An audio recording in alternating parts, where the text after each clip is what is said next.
अब जरा महाराष्ट्र चलते हैं। महाराष्ट्र की पॉलिटिकल फाइल खोलते हैं, जिसमें आज शिवसेना के 60वें स्थापना दिवस की चर्चा हो रही है।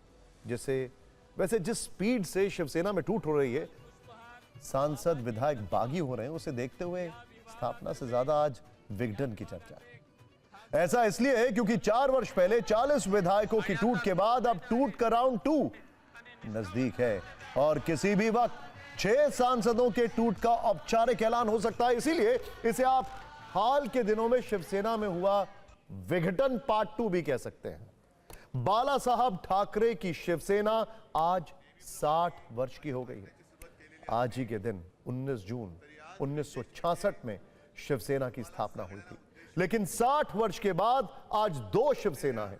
एक शिवसेना उनके बेटे उद्धव ठाकरे के पास है, दूसरी शिवसेना एकनाथ शिंदे के पास है। दोनों नेता मुंबई में 2 अलग अलग जगहों पर शिवसेना का स्थापना दिवस मना रहे हैं। दोनों गुट दावा कर रहे हैं कि उनकी शिवसेना असली है, वहीं बाला साहब की शिवसेना, दोनों बाला साहब की शिवसेना पर क्लेम दे रहे हैं। खैर, हालांकि असली नाम और निशान बाला साहब ठाकरे के बेटे उद्धव ठाकरे के पास नहीं, बल्कि एकनाथ शिंदे के पास है, जो बाला साहब ठाकरे को अपना गुरु मानते हैं। आज शिवसेना के स्थापना दिवस पर शिवसेना यूबीटी मुंबई के सायन में रैली कर रही है, तो शिवसेना शिंदे गोरेगांव में। लेकिन सबसे दिलचस्प बात यह है कि उद्धव गुट के जो 6 बागी सांसद हैं, वो इन दोनों में से किसी की भी रैली में नहीं पहुंचे। हालांकि इस रैली से पहले आज एकनाथ शिंदे और उद्धव ठाकरे दोनों के समर्थकों ने एक दूसरे पर खूब हमले किए। अहिल्यानगर में एकनाथ शिंदे के समर्थकों ने उनके समर्थन में नारे लगाए। शिरडी के सांसद भाऊ साहब वागचौरे के समर्थन में पोस्टर लगे। खास बात यह है कि यह पोस्टर शिंदे सेना ने लगाए। वागचौरे बगावत करके उद्धव कैंप से शिंदे कैंप में जाने वाले हैं। सोलापुर में शिवसेना यूबीटी छोड़ने वाले सांसदों का विरोध हुआ। उद्धव समर्थकों ने सांसदों के पोस्टर पर जूते चप्पल मारे।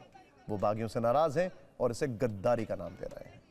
इस बीच उद्धव गुट के सांसद राजाभाऊ वाजे आज नासिक पहुंचे तो उनका शानदार स्वागत हुआ। जिन 6 सांसदों ने उद्धव ठाकरे से बगावत की, उनमें नासिक के सांसद राजाभाऊ वाजे का नाम भी है। लेकिन राजाभाऊ वाजे ने बगावत करने से इनकार कर दिया है, जिसके बाद यूबीटी गुट के समर्थक काफी खुश हैं। इस बीच शिवसेना शिंदे गुट ने एक वीडियो जारी किया है और इस वीडियो में 3 लोगों की भाषण है। सबसे प्रमुख बाला साहब ठाकरे का।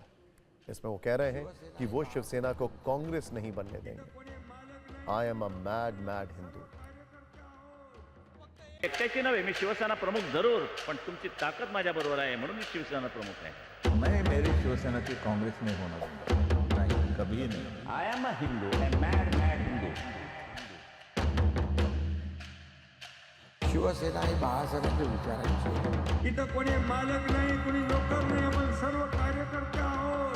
फक्त एकच बाप जो आहे या महाराष्ट्रामध्ये होऊन गेला, ते आहे हिंदुहृदय सम्राट स्वर्गीय बाळासाहेब ठाकरे। शिवरायाचा भगवा झेंडा, शिवसेनेचा हा भगवा झेंडा डौलानं जबरदस्त तेजानं फडकत राहायलाच पाहिजे, राहायलाच पाहिजे, राहायलाच पाहिजे।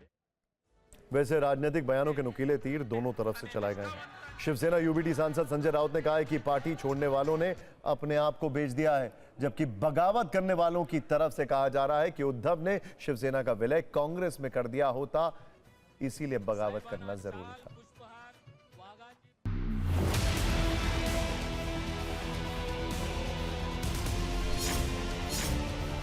ये सब बिके हुए लोग हैं, ये पैसे के पीछे वो लोग पागल हो गए हैं।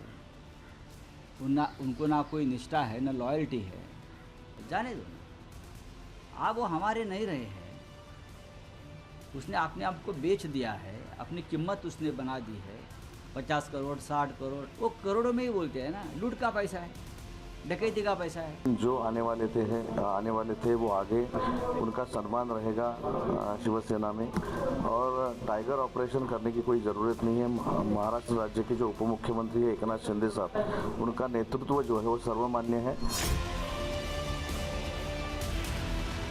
इस राजनीतिक लाभ के लिए केवल आप अगर वहाँ चले जाते हैं तो मतलब बहुत अजीब सी बात है। हमारे एमएलए चले जाएंगे या हमारे एमपी चले जाएंगे, बट एक गलत प्रथा पड़ रही है इस देश में। What is the use of elections, Uddhav Thackeray ji अगर हमारे महायुति के साथ, इंडी के साथ शुरू से 2019 में अगर आते थे तो ये जो हुआ ये ना नहीं होता था। एकनाथ शिंदे भी मतलब उनको छोड़कर ना नहीं आते थे। तो उद्धव ठाकरे जी की बहुत बड़ी गलती है और उसको ये परिणाम भुगतना पड़ रहा है। सांसदों को कोई भी तोड़ नहीं रहा है, वो संभाल नहीं पा रहे। आपके पारिवारिक रिश्ते जो है, जो उनके साथ में लगा होना चाहिए, अपनापन होना चाहिए, वो अगर नहीं होता है तो फिर हर घर में वैसा होता है, वो उनके पास हो रहा है। जो काम मैंने किया है वो मेरा कर्तव्य था, लेकिन सबको आनंद हुआ है तो मैं भी बहुत खुश हूँ।